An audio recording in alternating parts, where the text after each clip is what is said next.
My fiancée threatened to cancel the wedding unless I sent my kids to boarding school to move in her brother. So I canceled the wedding instead. I'm a 38-year-old father of two kids, ages 10 and 12. I've been a single parent ever since their mother passed away a few years ago. Balancing work, household responsibilities, and raising them hasn't always been easy, but I'm proud of how we've built a warm, loving home. Then, about a year and a half ago, I met my fiancée at a mutual friend's gathering. She was outgoing and lively, and it felt like I'd found a companion who could understand and accept my family. At least, that's what I believed in the beginning. Things moved quickly. She bonded with my kids on a surface level, took them for ice cream, visited the park a couple of times. They were polite around her, though I sensed they were cautious. Maybe it was their way of protecting themselves. They lost their mother, and any new parental figure would be a big adjustment. Still, I thought we'd navigate it together if we ever decided to blend families permanently. A few months back, I proposed to her. At first, it felt right. She said yes, brimming with excitement, talking about wedding plans. She'd slipped through magazines, marking dresses, flowers, venues. But along the way, subtle signs of tension arose whenever we discussed how the house would function after marriage. She'd mentioned changes she wanted in the living arrangement, minor things at first. Maybe repaint the kids' bedrooms, rearrange furniture, store away some of the kids' belongings to declutter. I chalked it up to normal merging of two adults' tastes. Then, her brother came into the picture. A few weeks ago, she confided in me that he was having a rough time, lost his job, had some personal issues, and needed a place to crash temporarily. She asked if I consider letting him move in for a while once we were married. He's family, she'd say with pleading eyes. He just needs a fresh start. I was open to discussing it, though I wanted details. How long would he stay? How would we manage space? Would it disrupt my kids' routines? She brushed off my questions, insisting we could figure it out. But last weekend, everything changed. She sat me down in the living room, her face a storm of impatience. She said, "We have to talk about the kids' situation." My stomach knotted at that phrasing. She'd never called it a situation before.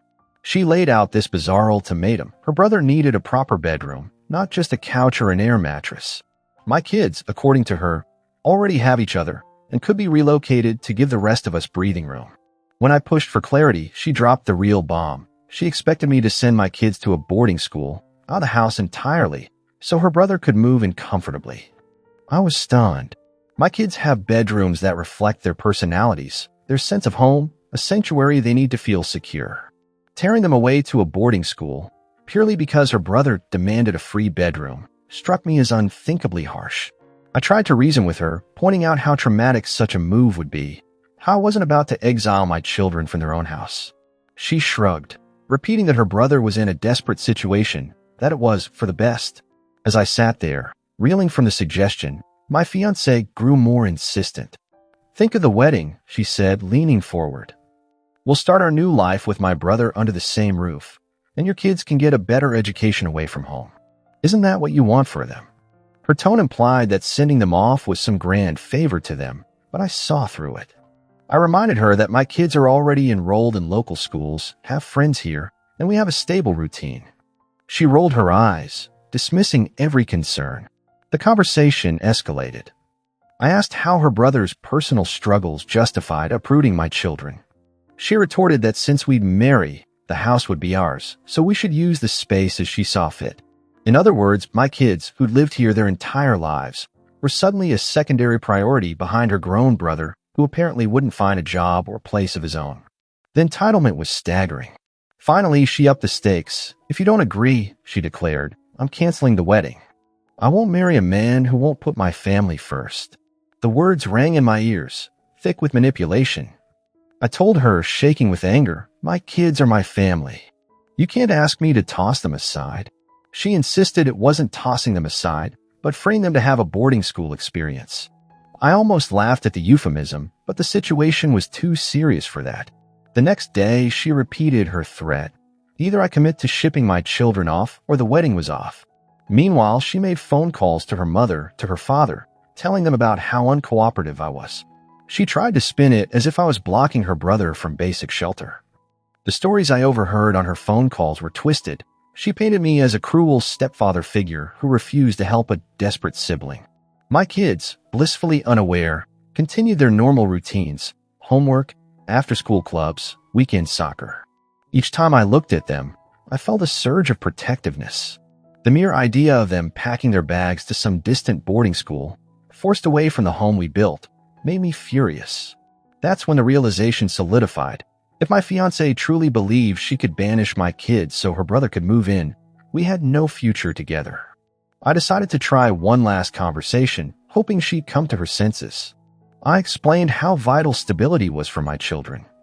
I even asked if we could temporarily host her brother in a smaller, spare area, or help him find an apartment if finances allowed. She scoffed, claiming it wasn't good enough. "He needs a real bedroom. Your kids don't." Hearing those words, I felt my respect for her evaporate. She then repeated her ultimatum: "Choose me and my brother or your kids. Your call."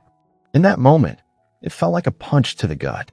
The wedding was only a month away, with deposits paid and guests invited. But my kids came first, always. I never allowed them to be used as pawns or exiled from their home. With a heavy heart, I stood up and told her, "I choose my children." Her face hardened. "Fine." Wedding's canceled. And she marched off, slamming the door behind her. After she stormed out, I sank onto the couch, stunned at how abruptly the engagement crumbled. A swirl of emotions churned in my gut: anger, heartbreak, relief, all jostling for space. Part of me clung to the memory of our happier times, when I thought we'd form a supportive family. Yet the woman who demanded my kids be shipped off to boarding school was a far cry from the partner I imagined. Over the next few days, the fallout was intense. My fiancée spread her narrative to extended family and mutual friends, claiming I'd refused to help her brother, painting me as an uncaring monster. I fielded calls from her relatives scolding me for not making a small sacrifice. One even said, "It's not a big deal. Lots of kids go to boarding schools." The sense of entitlement coursing through that side of the family left me speechless. Did none of them see how bizarre it was to expect me to relocate my children for an adult man's convenience? Meanwhile, my own circle of friends and some relatives offered support. They knew my kids were everything to me. They found her ultimatum horrifying. A couple of them urged me to stand my ground, which I was determined to do. I told them that the wedding was canceled for sure. They expressed relief that I discovered her true colors before legally binding myself to someone who'd happily push away my kids. The tension mounted when my ex-fiancée demanded refunds for certain wedding expenses. She insisted I reimburse her for the deposit she'd made on the caterer, even though I'd already contributed a hefty portion to the venue. She threatened small claims court if I didn't comply. The petty drama was overshadowed by a bigger sense of betrayal. She had no regrets about giving me that ultimatum or trying to put her brother's comfort above my children's well-being. She only wanted to salvage her lost money. I consulted an attorney friend to clarify my obligations. He confirmed that typically, wedding deposits aren't legally recoverable if the wedding is canceled, unless there's a contract specifying refunds. He advised me to settle fairly, but not let her manipulate me again. So I offered to split the non-refundable deposits proportionally to what we each had contributed, hoping to end the matter. She flared up in indignation, claiming I should cover everything since I was the one who canceled. But I reminded her that it was her ultimatum. She gave me a choice between my kids or her, so I simply chose. After a lot of back and forth, she grudgingly accepted a partial settlement to cover her share. During this fiasco, my kids sensed a shift in the household. They asked why I seemed upset and why my fiancée hadn't been around. I gave them a gentle explanation. She wanted something that wasn't good for our family, so we decided not to get married. They seemed relieved more than anything else. My older child asked, "Does that mean we're not moving away?" I assured them they were staying right here in their rooms with me. They smiled in relief. That alone reinforced that I'd made the correct decision. The final confrontation happened a week later.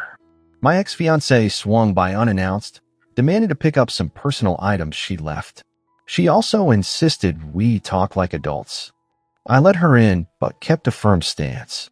She walked around, gathering random stuff, a few clothes, some personal documents. Then she turned to me, her voice low and accusatory. "You really threw away our future just because you couldn't compromise about the kids," she spat. I stared at her in disbelief. "They're not just the kids. They're my children. Your demand was beyond compromise. You asked me to send them away. so your brother could have their space. She tried once more to rationalize it. He's family. We had an obligation. I cut her off. My children are my top priority. If you can't understand that, we have nothing left to discuss. She tried a last-ditch emotional plea, swirling up tears. I loved you. I wanted a life with you. But you turned your back on me and my brother. I felt a sting, but I remained resolute. Love doesn't mean banishing my kids for your brother's comfort. That's not how a family works. Her tears dried up quickly when she saw I wasn't budging. She snatched her bag and stormed out, muttering curses under her breath. In the following days, I busied myself with notifying guests that the wedding was off. Some were confused. Others already heard rumors. A few tried to pry for details. I gave only a brief explanation. We had irreconcilable differences about living arrangements and my children's well-being. It wasn't worth airing all the dirty laundry. The deposit losses stung, but seeing the relief on my kids' faces was priceless. They no longer had to worry about being sidelined in their own home. My ex-fiancée's family kept up a barrage of texts and calls, a mix of threats and pleas. They accused me of humiliating them, of leaving her brother homeless. I told them calmly that her brother was an adult, capable of finding a job or a modest apartment. My children, in contrast, were innocent kids who deserved stability. The entitlement in their messages, like it was my job to solve the brother's life, was staggering. Eventually, I blocked several of them to maintain my sanity. In the end, I took a quiet satisfaction in how the situation resolved. Sure, I was disappointed that the relationship I thought was heading for a loving marriage turned out to be so warped. But the sense of relief was stronger. My children remained where they belong, in the home I've kept for them. And I dodged a lifetime with someone who put me in impossible binds, demanding I choose her brother over my own kids. There's a lesson in all this. Love can blind you to a person's real character, but it's crucial to see how they treat your children.